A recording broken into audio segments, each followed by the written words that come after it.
الرسالة دي جات لي من شوية من ست جميلة قوي، وأنا حسيت بمعاني كتيرة لما قريت الرسالة.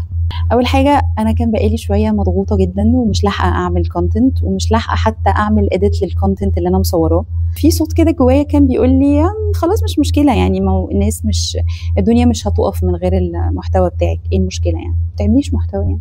فحسيت بإحباط شوية كده وتعطلت بصراحة من الصوت ده شوية، which is طبيعي انه يحصل لينا كلنا، ان احنا في وقت كده نبقى بتعطل الحماس بتاعك بيقل شويه، الديسيبلين بتاعك او الالتزام بيتمرجح كده شويه. فبدات احس انه لا، انا مضغوطه وهاجل موضوع المحتوى ده شويتين.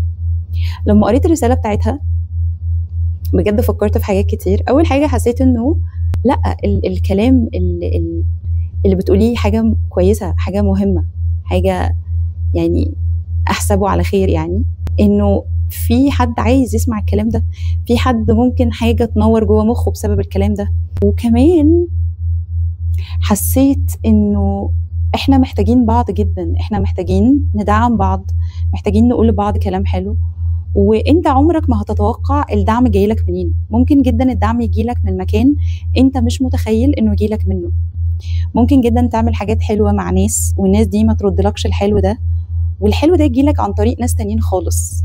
فبجد لا تحقر من المعروف شيء.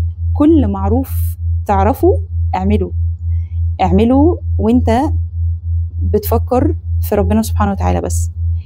هو هيجيب لك كل حاجة حلوة في الدنيا. حتى لو انت بتعمل خير في ناس ما تستاهلش الخير، حتى لو انت بتقول كلام حلو او بتدعم ناس ما تستاهلش الكلام الحلو ولا تستاهل الدعم، مالكش دعوة. ربنا هيبعت لك اللي يستاهل، وهيبعت لك اللي يرد لك الخير اللي انت عملته او المعروف اللي انت عملته، حتى من ناس انت مش متوقع ان هم يدعموك او يقولوا لك كلمة حلوة. ممكن الست الجميلة اللي بعتت لي المسج دي لا تلقي بالا للي هي قالته، يعني هي حست بحاجة وقالتها، بس هي مش فاهمة ان جملة زي دي ممكن تدعمني وتفرق معايا وتحسسني انه لا، مهما كنتي مضغوطة انتي عندك رسالة.